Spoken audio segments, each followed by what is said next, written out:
मोर गुरुजी गुरुमा को सर्वप्रथम मोर कोटि कोटि प्रणाम रहिबो तापर उपस्थित मोर समस्त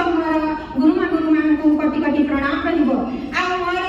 एई खादमणी पाखरे टीमर हेतिला खेल पड़िया किंतु मोर बहुत मेडिकल रे मु देखैली किंतु सक्सेस हलानी किंतु मते केमो देखिली से भलो करबे बोली कहतिले किंतु मु एई प्रोडक्ट को खाई दिया जी सुस्त अछि हमर प्रोडक्ट जे देइछंती से हमर गुरुजी संजय कुमार